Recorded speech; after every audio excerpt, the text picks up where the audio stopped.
Welcome. Wow, I'm fucking terrible. Greetings. Welcome to, I don't know, history you should know, but probably don't. Yeah, that'll work. We're going to talk about some things that happened in the past. You know, history stuff. So there's been, I mean, honestly, if you dig deep, you can find some pretty strange, what do we call them? Coincidences now? A whole lot of those going around these days. We're going to talk about a little book. A book that was written in the 1800s by a fellow named Ingersoll Lockwood. Baron von Trump's Marvelous Adventure or something. Anyways, Baron von Trump is the main character of this children's series. He travels to Russia, and his mentor is named Donnie.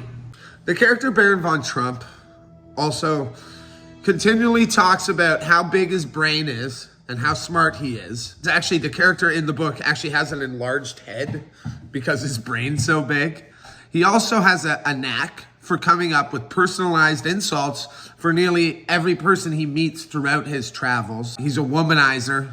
That's you know, you take all that, that's pretty weird.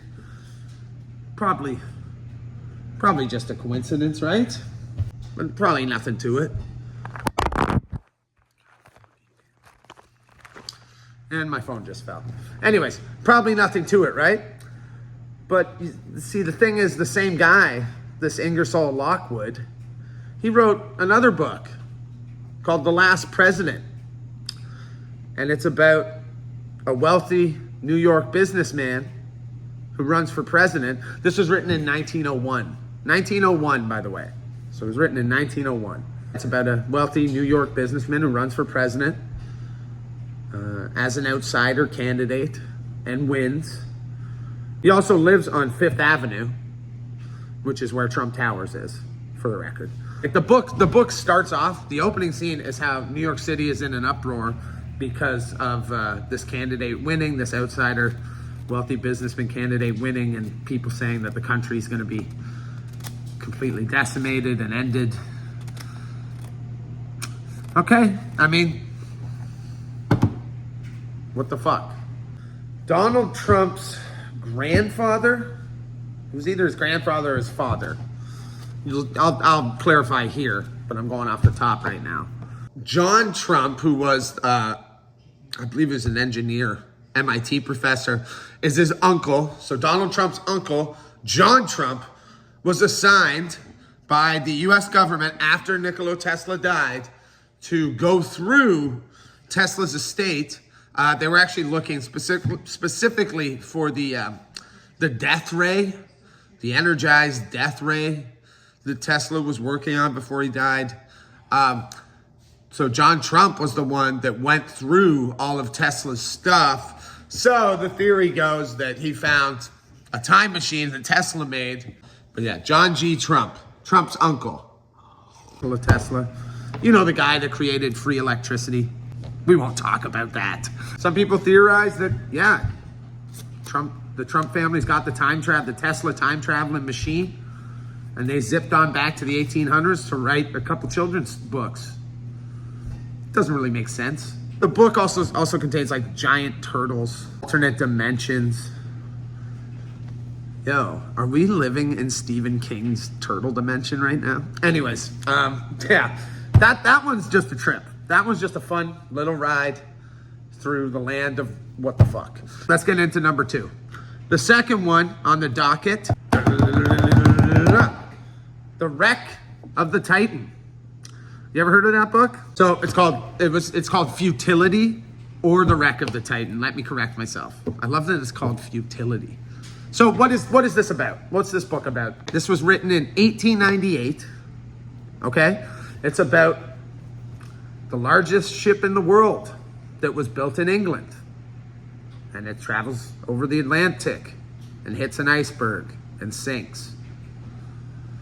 An unsinkable ship. Do you notice if you just add 2 letters, Titan becomes Titanic? It's like, what's the math on that? You know, millions and millions. There's an infinite stories that have been told. So there's, you know, it's like The Simpsons. you're gonna call shit. But these two ones specifically, the last president and Baron von Trump, and then the wreck of the Titan. I don't know, man. But I'm not telling you what to think about it. I'm just pointing out some shit to you. Like, did these books even exist 20 years ago? I've never heard of this shit. And then all of a sudden it's all over. You gotta start wondering about that, eh? Quick tangent here. With they're saying in a year from now we're not gonna be able to tell what's AI and what's not, right? What if that's already happened with our history? What if they just fucking insert some stuff? It wouldn't be that hard, really. You just create a bunch of articles saying that it happened. When people Google it, they see the article, they go, okay, it must have happened then. I'm not saying that's what's going on here. Just thinking off the top, folks. There's two really weird rabbit holes to send y'all down, okay? Highly recommend. The Baron von Trump one is fascinating. When you take all three of those things, the Baron von Trump, the last president, the Tesla technology, coincidence? Quantum physics talks about how we can, low-key predict shit. Maybe it's something as simple as that. This last one's less, I don't know, would you call it those other two things conspiracies? I don't even know if you'd call them conspiracies. I think you'd call them strange coincidences. This one is not a conspiracy or a coincidence. This is how the CIA killed the elected president of the Congo. This is Patrice Lumumba. He was pretty cool. He was a badass, man. So he became the first president of the Democratic of Congo back in 1960. His people loved him. I mean, no politician's gonna have 100% love, and if they do, they're lying. So he was a man of the people. There's a lot of reasons they didn't want Lumumba to be running stuff, but I mean, mostly it comes down to, he said, hey, stop raping our land and stealing all our resources, because that's not really fair. And obviously, they just didn't understand freedom yet. You know what I'm saying? They didn't really understand what freedom was. Yeah, they were pounding a bunch of uranium out of the mines in Congo during the Cold War to build, the things which will inevitably be our downfall. Patrice Lumumba came in. He goes, Lumumba. I'm saying his name wrong. I just realized.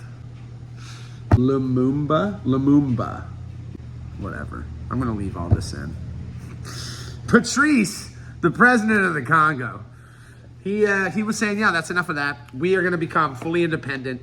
We want to have our own companies, have our own workers, have our own people dealing with our own resources, right? No. United States said, no. CIA said, no. How dare you? How dare you presume to think that you deserve what's in your own country? That's ours. You didn't know that? Idiot. So, Lumumba was assassinated on January 17th, 1961, a year after Congo's independence. They have not been independent since then. Patrice was lined up against a tree with two of his allies and shot by a firing squad. This was ordered by Mobutu, who was funded and guided by Belgium and the United States, specifically Devlin from the CIA, who was the African field agent, pretty much orchestrated all of it. Yeah, they took him out to a tree and shot him in the head. This is after putting him through prison, torture, multiple times. It was a culmination of Belgium and American Secret Service plots to, restore what they saw as their right to the autonomy of the Congo and all of Africa. Like, they didn't want these other African countries getting any smart ideas after seeing, Patrice doing his thing. They had to nip that in the butt for freedom's sake. You know what I'm saying? So at one point, Lumumba announced, pretty much cut ties with Belgium, cut diplomatic relations with the country, And he went so far as to say he would seek Russian help. And that pretty much seals your fate right there. So yeah, Devlin pretty much convinced American politicians and his compatriots that Patrice would be easily manipulated by Russians, and so that's how they justified murdering this man. Just own it, bro. You wanted that uranium. You wanted those minerals. You didn't like that he was presuming to, as we went over already, he was presuming to try and profit from the things he owns. How dare you? But yeah, they put this poor guy through the ringer. At one point, he was holed up in his own house with the UN peacekeepers protecting him from Americans. So then they did arrest him in November of 1960, beat him up pretty good. He was freed actually as riots broke out at the camp/prison he was at. It's a wild story. Listen, I'm kind of butchering it. Dig into it yourself. Because honestly, there's so much to it. I wish maybe I'll do a full video on it.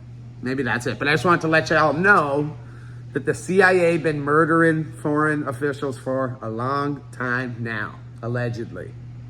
That one's not even allegedly. That's like all proven. It's all facts.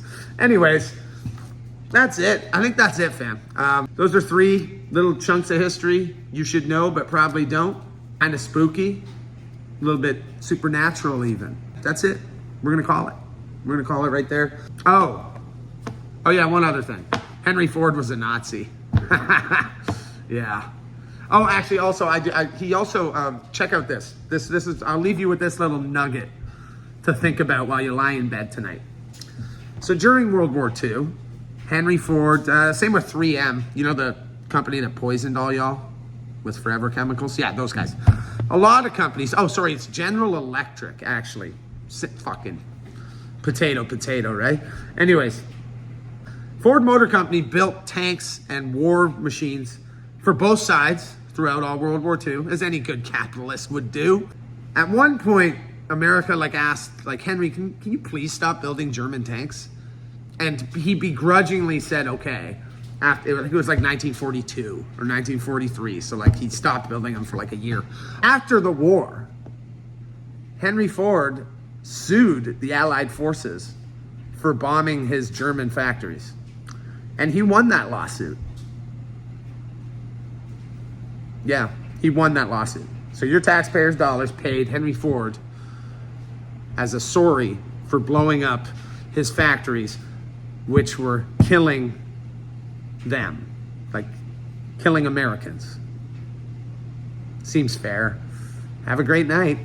Take care.